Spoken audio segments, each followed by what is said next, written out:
hapon dito sa 106.7 Energy FM. Kung nais mong ibahagi ang iyong natatanging believable stories, ipadala lamang ito sa Energy FM Facebook page or i-email sa energyfmmanila106.7@gmail.com.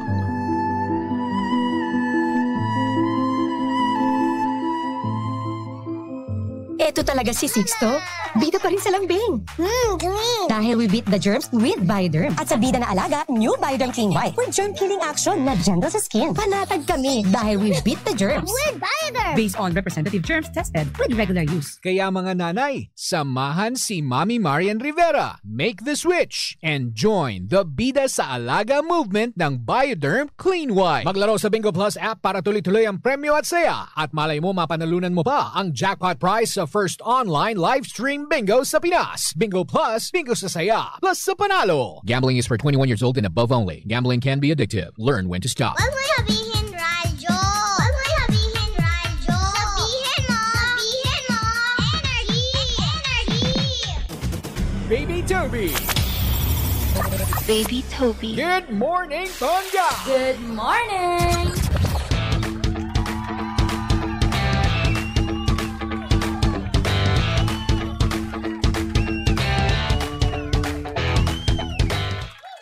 Same! Pero, iba. We are number 106.7 Energy FM Pangga.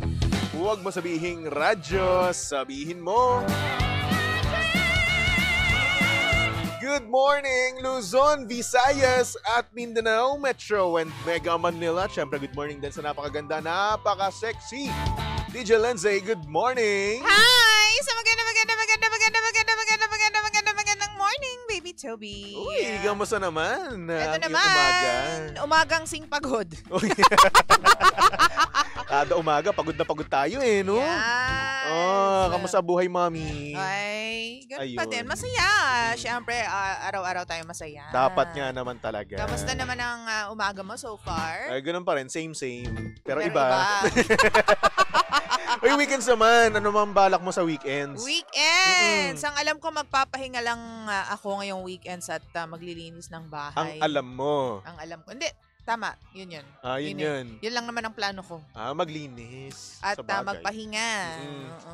Ako, uuwi naman ako ng Cavite. Last week ba umuwi ka? Last week umuwi ako. Okay. And then, ayun, magpapahinga na lang din ako, magtutulog ako, no? And thankful ako this week, no? Medyo mahaba mga tulog ko, kaya okay na okay.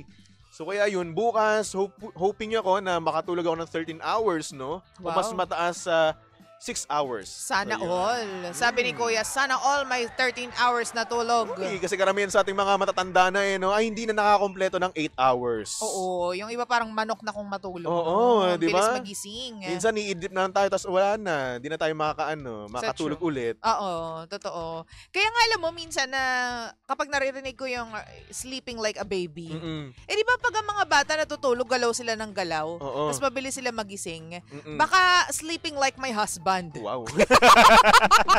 Di ba yung mga mister minsan, kahit anong gawin mong gising sa kanila, kahit anong gawin mong alog sa kanila, hindi nagigising. Pero syempre pagod lang naman sila. Mas masarap ang tulog ng mga mister kesa sa mga bata, mga sanggol. Uy, akala mo lang. Ano ka? Totoo kaya? O hindi kaya. Hindi mo masasabi yan dahil ikaw yung lalaki. Syempre pagtatanggol ko kung mga kapwa ko lalaki. Oo, tama. Sige, pagtanggol mo. Pero alam ko kung anong katotohanan. Hindi kasi. Tapos kung maghilik pa minsan parang tora-tora. Bakit masama bang humilik? Hindi, alam mo ba yung tora-tora? Di ko alam yung tora-tora. Alam mo, naniniwala ako na ang isang tao may iba-ibang style ng paghilik. Oh? Oo. Ako kasi alam kung paano style ang hilik ko. Paano? Ganun. Ganyan. Yan yung general. General. Oo. Baka ito yung normal. Normal. Default na hilik, Oo. ganun. Si Romel kasi kanina naririnig ko humilik, sabi, ooh. Ha? Ganun siya ganun? humilik. Hindi ko alam kung ba't ganun siya. Tapos sabi ko, ano ba ito, nagsasalita ba to? Pero hindi, hinga niya yun eh. Ooh. Ganun. Cute.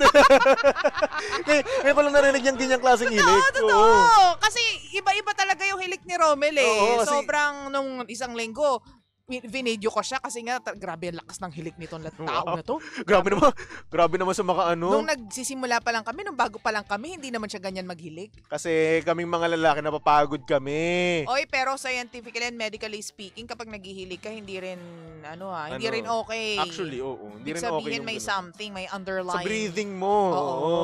At minsan sa posisyon mo rin yon kapag natutulog ka. Sa bagay. Tsaka depende na rin yan sa pagod mo. Totoo. Kasi kayo rin naman mga babae, humihilik din naman kayo. Oo naman. Lalong-lalo pag pagod kayo. Oo naman. Minsan nga mas malakas pa nga hilig nyo kaysa sa amin eh. Kasi naman, pagod.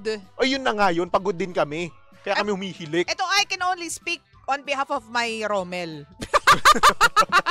Si Rommel kahit hindi pagod naghihilik, nakakaloka, ipapacheck up pa kita. Minsan kasi akala nyo lang na hindi kami pagod, pero deep inside, pagod na pagod talaga kami. Wow. Oo naman Paano talaga. kayo napagod? Ay nako, sige, hindi mo na talaga malalaman Ikaw, yung mga paano ka ganyan. napagod? Paano ako napagod? Ay, hindi. Oo nga pala. Mahirap nga pala Gusto mo ako magsalita? Makipagdebate.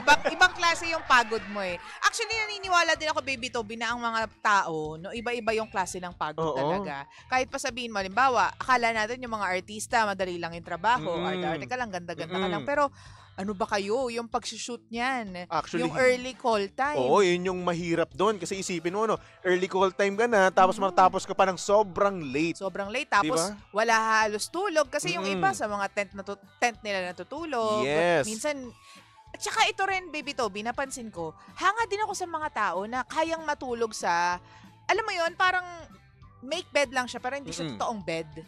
Folding bed, kumbaga. Folding bed pa yung term. Hindi folding bed eh. Okay. Basta para lang siyang bed, pero hindi siya full-blown bed. Kasi ako, hindi ko kayang matulog ng ng malalim dun sa hindi naman talaga kama. Siguro nakakatulog sila pero hindi ganun kalalim na tulog. Like for example, ano lang siya, idlip lang. Idlip. Tapos magigising-gising ka. Enough para makapagpahinga. Oo, 'di ba? Minsan kasi yun lang yung kailangan natin eh. Parang yun yung magiging spark mo para gumalaw ng gumalaw. Oo, totoo. At minsan din naman kahit 5 minutes ka lang pumikit, no? Oo. After nung nap na yun, no, ng super duper ultra mega fast na nap, no? Okay ka na kagad, full of energy ka na kagad. Ano pa, yung mga pagod ng mga driver. Yun pa isa. Buong katawan mo dyan, gumagalaw. Nakaupo ka, pero di ba yung mga pagkabig-kabig mo, nakakapagod yan. And at the same time, nakakaantok yung mga ganung bagay. Kasi syempre, kung palagi mong ginagawa yon, kung sobrang nagre-repeat na yung ginagawa mo sa pang-araw-araw, di ba? Parang maboboard ka. 'Di ba? So ikaw parang since yung kamay mo nasa manibela, tapos yung mata mo nasa kalsada, 'di ba? So ibig sabihin kapag lagi ka doon nakafocus, parang mapapaganon ka. Oo. Tapos syempre, delikado yung mga ganung bagay. Delikado talaga. Ano pa ba? Yung pagod ng mga street sweeper. Ayan naman, ibang klaseng pagod Sipin yan. mo, nasa initan ng araw. Initan ng araw, di ba? Mag-sweep ka, di ba? Di ba? Magwawalis ka, maglilinis ka. Kaya, at may stroke yan ha, yung pagwawalis na ganyan. Hindi yan basta-basta. May stroke yan, isang direction lang dapat. Di ba? Ano pa ba? Yung pagod ng mga polis. Yan pa, isa. Depende pala.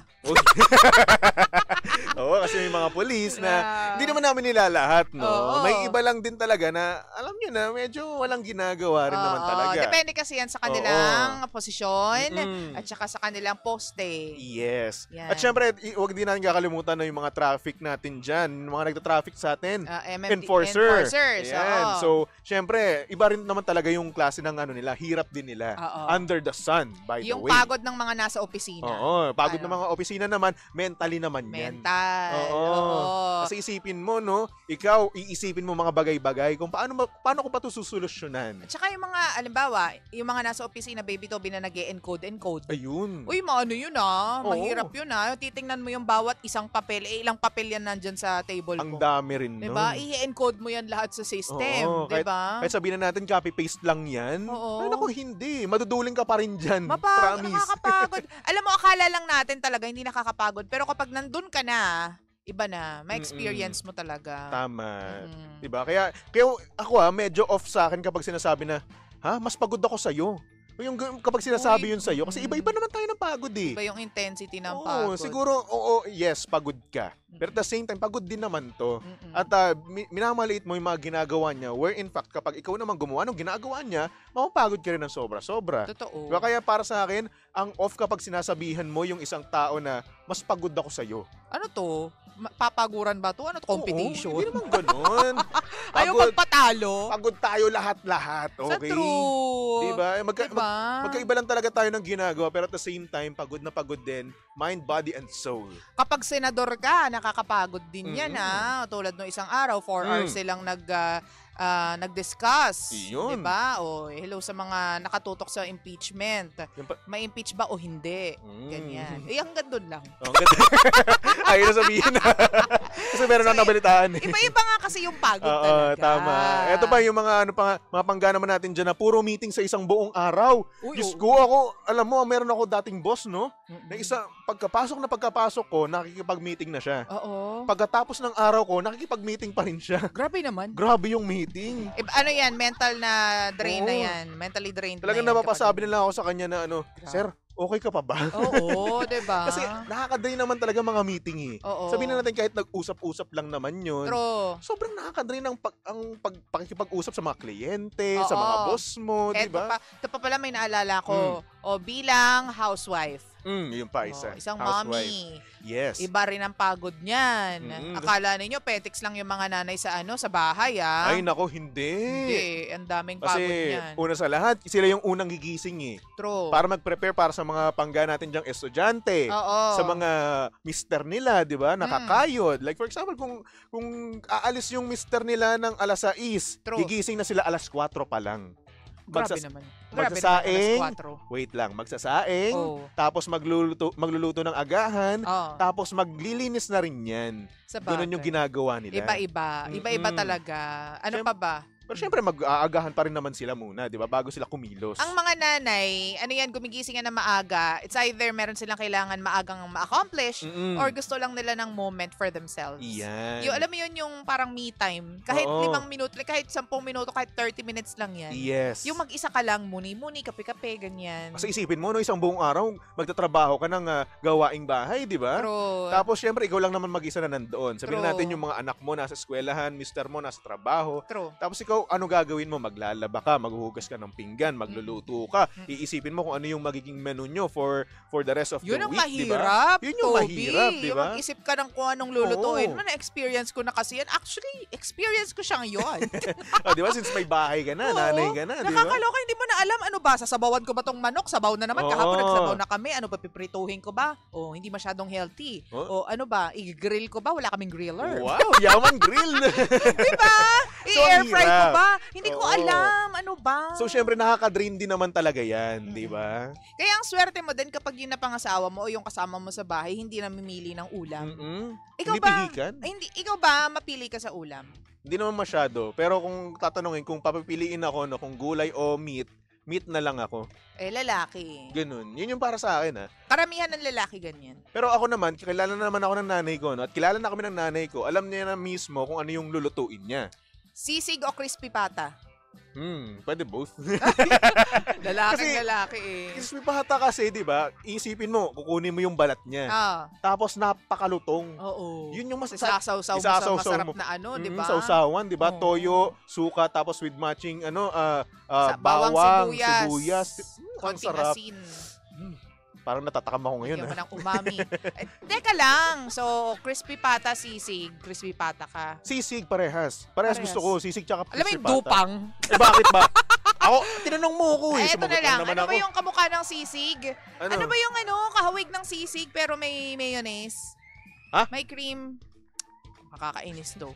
Di mo na naman alam. Eh, Ano ka ba, lalaki kang tunay tapos di mo alam yung mga pampulutan? Aba, Dinakdakan!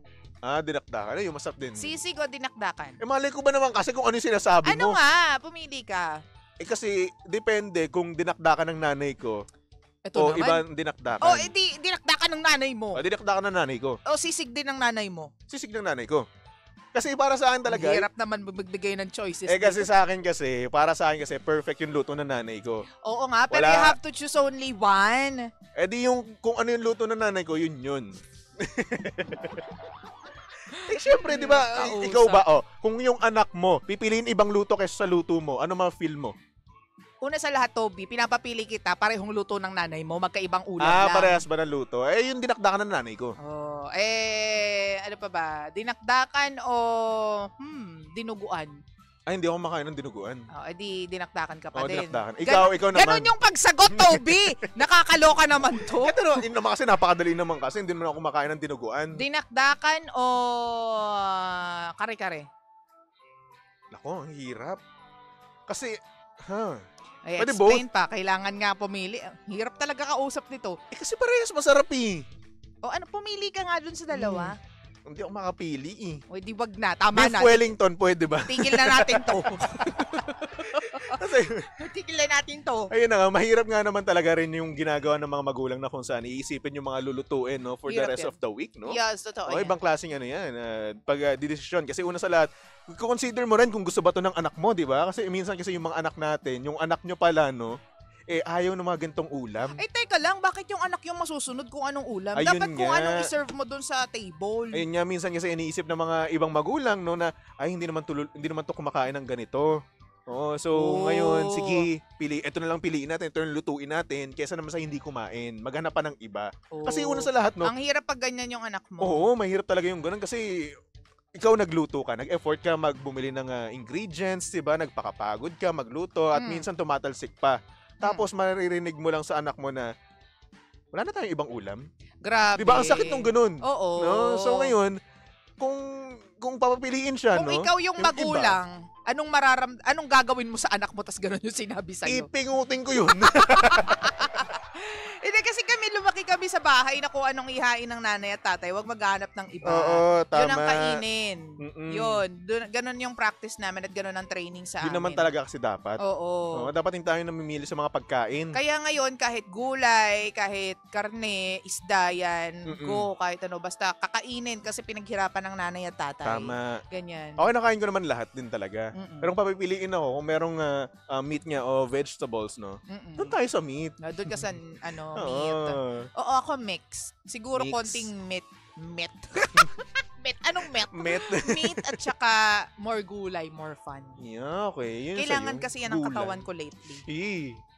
Ayan, hindi ka Gulay. kumakain ng gulay. Kumakain ako ng gulay, pero minsan talaga hindi ko talaga trip, no? Huwag niyo po akong gagayahin, ha? Hindi ko pa sinasabi para lang i-influensyan din kayo na huwag kumain ng gulay. Nako, kumain po kayo ng gulay. True, kailangan yan ng katawan. Nako, ano pa bang mahirap, ano pa ba yung nakaka-drain Na sa trabaho. buhay-buhay natin? Actually, lahat nga ng trabaho nakaka-drain. Iba't iba lang ng intensity. Mm-mm. Mahirap din yung wala kang ginagawa. Ayun. Wala kang trabaho. Isipin mo, no, kapag wala kang ginagawa, no, aantokin ka ng aantokin sa isang buong araw. Mm-mm. Alam mo ako lately, di ba nga, nagpapasa na ako ng mga workload, no? Oo. Since nag-aalaga lang naman ako ng anak mo, Grabe No? naman. totoo naman na, yun ang ginagawa ko. Sinusupervise ko pa rin naman yung mga ginagawa nila. Oo. Pero nagkataon lang talaga na parang dinedelegate ko na sa kanila. Binibigay ko na sa kanila yung workload ko kasi aalis na nga ako, 'di ba? Mm-mm. So yun, ako nakakatulog ako. Totoo. Parang napapapikit na lang Nakatulog ako. ka? Huwag ka naman matulog habang hawak mo yung anak ko. Hoy, kahit nakakaidlip ako, secured pa rin yung anak mo. Grabe ka naman. Wala ka bang tiwala sa akin? Natatawa ko. Alam niyo po si Toby, kapag umiyak yung anak ko, kung saan niya na dinadala sa buong parte ng ng opisina namin. Kahit sa sulok, doon niya dinadala yung anak ko. Kasi yung anak mo, gusto gala. Kailangan kung saan yung nakikita niya. Oo. At tama ba yung sentence? Kung saan-saan yung Siya nakikita niya. Kung ano-ano yung nakikita Kung ano-ano niya yung lang. nakikita niya.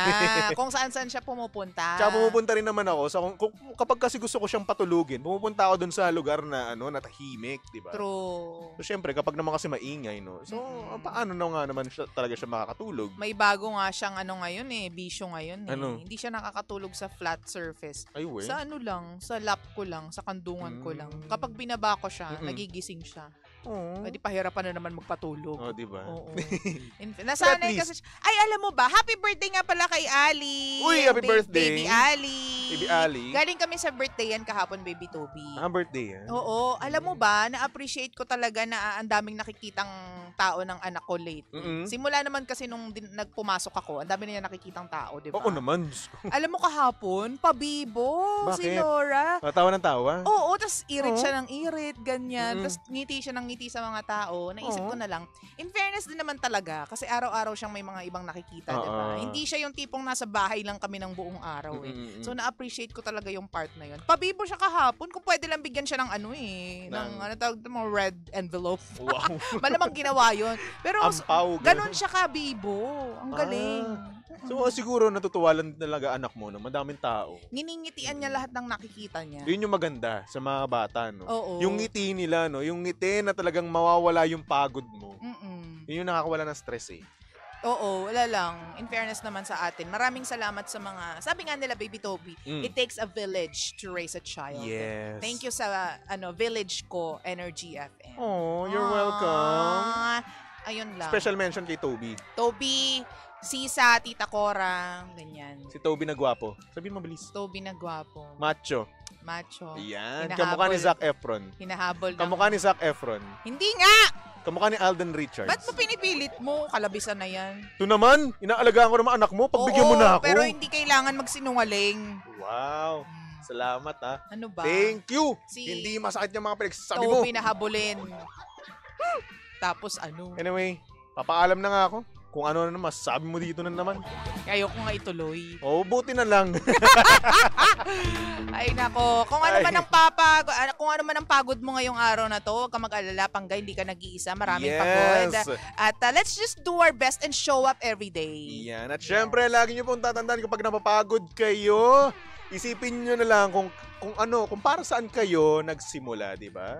Kung ano yung reason nyo kung bakit kayo nagtatrabaho, kung ano yung reason nyo kung bakit nyo kailangan kumita ng pera, di ba? At saka isingit lang natin, Baby Toby, it is really a privilege na mapagod ka sa bagay na pinili mo.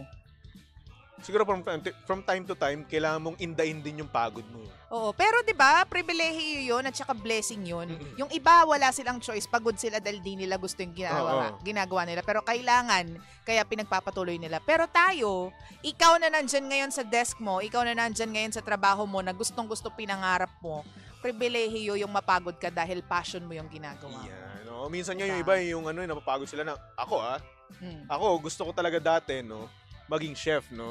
Pero ngayon, privilege ako na nandito sa Energy FM. So, masaya ako. True. Diba? Oo. Masaya ako na rin na kasama kita, DJ Lensay, diba? Okay lang, ang isang veterana sa radio. Wow! Veterana? Ano to? Bakit? Isang icon sa radio. Ano to, Papa Jackson levels? Siyempre, DJ Ay, hindi natin Lensay. pwedeng levelan yun. Grabe. Ganon ka, para sa akin. Grabe. You're the peak. You're my Mount Everest. Wow. Mount Everest. Wow. Ay nako. Anyway, mga Pangga, susunod na napakaganda, napaka-sexy DJ Lensay para sa programang Lihim ng Liham. And of course, nasa umat na kalandian ng hot baby boy ng radyo. Walang iba kung hindi si Baby Toby. At syempre, Pangga, si Baby Toby ay pwede mong stalk at i-follow sa lahat ng kanyang social media accounts. Hanapin niyo lang, Baby Toby 1067. Okay? Alright. So, para sa mga Pangga natin dyan, na talagang akala nila sila ay irreplaceable, no? And ako, yung song from Beyonce na nagsabing, to the left, to the left. Ow! Alam mo yan? Oo naman. Pwede nga. Nag-trend yan nung college tayo. Oo, pero alam mo ba, na itong kantang to, meron ding male version. Oo naman. Ang kumanta noon si Neo, which is yung songwriter din ng kantang ito. Talaga. Oh, alam mo yun? Very, very nice. I'm so great, diba? Hindi ako nagtatakang alam mo yan. Siyempre, fan na fan ako, diba? Kaya naman pang hinihintay natin. Ayan, simulan na natin. Dito lang yan sa 106.7 Energy FM. Panggawag mo sabihing radyo, sabihin mo. To the left, everything you own in the box to the left. Hi, Pangga! Please do like, share, follow, and subscribe to our social media pages at Energy FM 1067 on Facebook, Twitter, Instagram, YouTube, and TikTok. Samahan mo na rin ako sa ating Facebook Live and TikTok Live sa programang Lihim ng Liham every 8 a.m. to 11 a.m. Pangga, ako po nag-iisang girlfriend mo sa radio. My name is Lensay. Lensay. Huwag mo sabihing radyo, sabihin mo, Energy.